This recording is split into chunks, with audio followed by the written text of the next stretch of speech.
Ang sitaw naman na may carrots ang lutuin natin ngayon guys at saka pritong isda.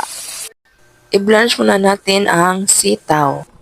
Sa isang bowl, paghaluin natin ang lahat ng ingredient. Maglagay ng cornstarch, baking powder. Ngayon naman ay paghalo-haluin natin yan, lagyan natin ng tubig. Naglagay pala ako dyan ng paminta at saka pampalasa kagaya ng magic sarap.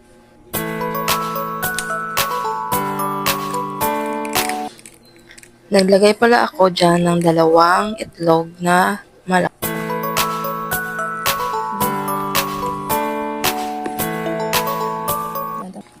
Kapag okay na ay mag-start na tayong magprito.